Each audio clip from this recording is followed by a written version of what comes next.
Alright, so I'm going to be showcasing the Luigi's Mansion Any Percent category for my SGDQ 2018 submission. So, getting right into the run here, I'm going to be selecting the second option, the Hidden Mansion, which is basically a New Game Plus.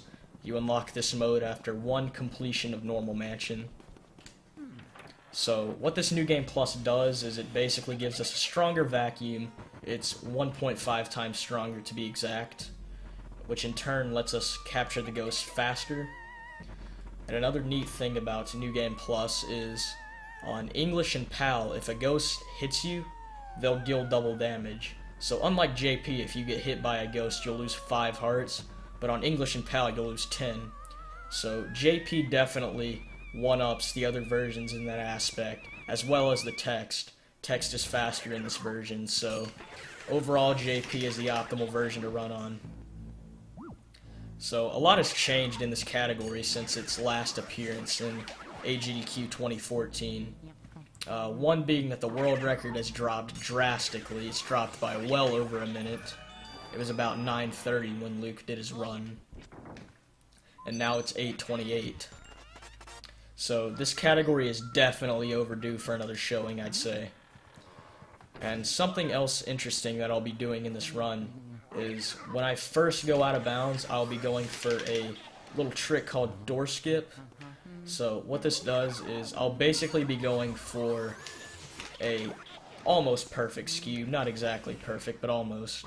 And I'm going to try to clip behind an invisible door, which would usually stall Luigi in front of it for about 7 or 8 seconds before he finally opens it. So it's a big time save if we can pull that off.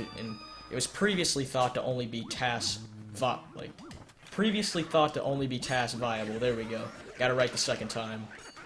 Up until last year, so through a lot of hard work and dedication, we finally managed to make it consistent in this run.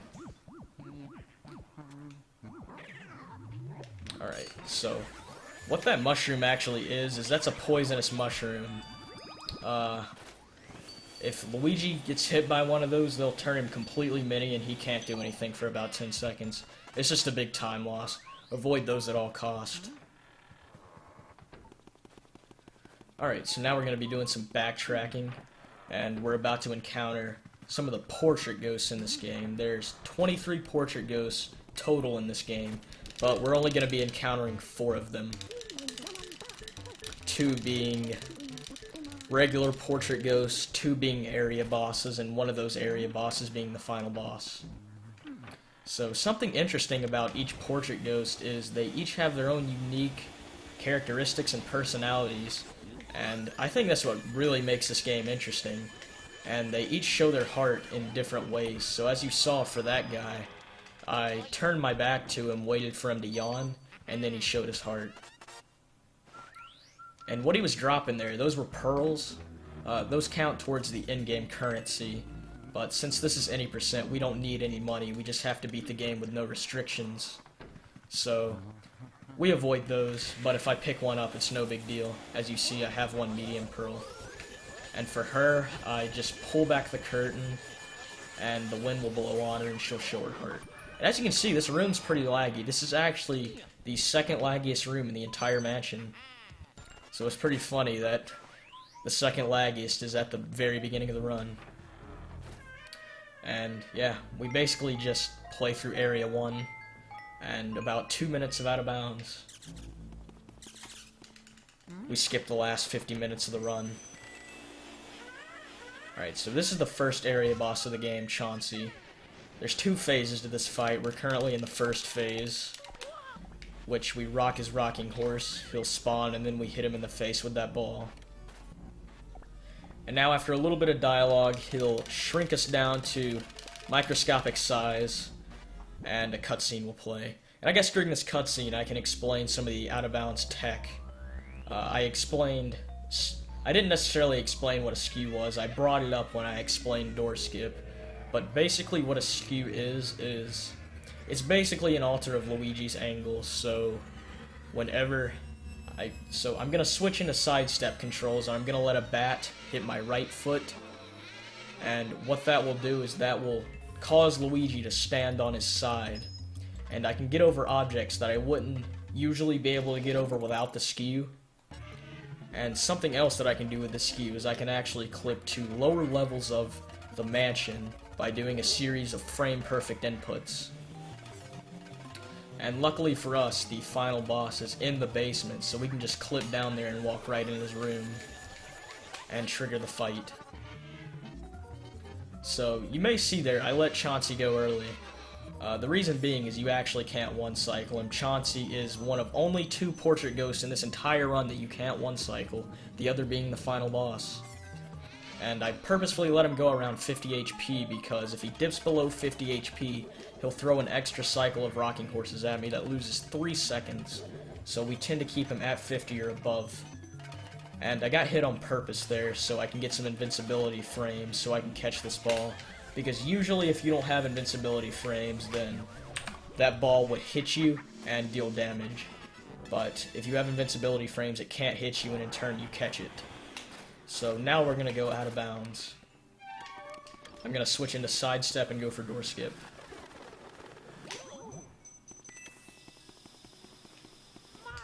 Alright, there we go, we got it. Just like that. Previously thought to be only task viable. Performed in a marathon setting run. And I got that second skew there to get over that object. And this one I'm going to use to clip to the basement.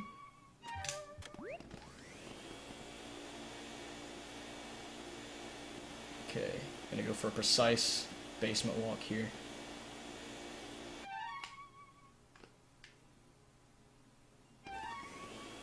Alright, just like that, we're in. So, oh, I forgot to split there. So the reason that that walk is so precise, there's like a fine line that you can walk on. Because to the right of you, there is an abyss of nothingness. Meaning, if you go into that abyss of nothingness, you'll endlessly fall. It's just like an endless pit. And to the left of you, you have the King Boo cutscene.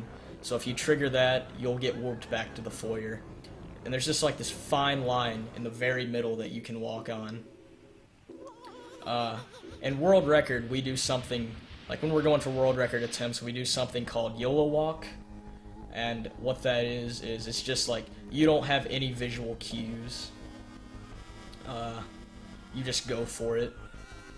But I lined myself up there for this marathon safe run. I lined myself up and went for a safer version of the basement walk. There's about 4 or 5 versions. And that one that I did is one of the safest. Alright, so the final boss. I'm gonna go for a 2-cycle here. Up until about 2014, it was thought that a 2-cycle was impossible. When Luke did his out-of-bounds run at AGDQ 2014, a 2-cycle was brand new, and it was very hard to get, and he failed to pull that off in his run, so I'm going to try to pull that off now. It's been made a lot more consistent with the R-Pump tech. Alright, so I got him down to 237 there. That's perfect for a 2-cycle. Now it's just a matter of if I don't get hit by the ice shots that he's throwing here.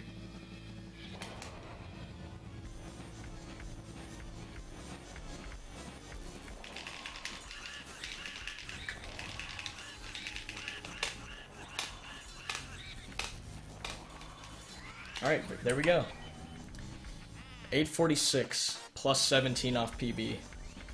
Now my PB is a second off a world record, and that's actually a lot of time considering how optimized this category is. There's probably about 3 or 4 realistical seconds that are left to save in this entire run. But yeah, I think this category would make well for a very good donation incentive or a bonus run, because it's the perfect length. It requires a lot of focus, and it'll definitely have viewers on the edge of their seats. It's a very interesting run to watch, and I would recommend it. It is definitely time to show this category off again, because it's been 4 years. But yeah, this has been Luigi's Matching 80%, and I want to thank you for watching.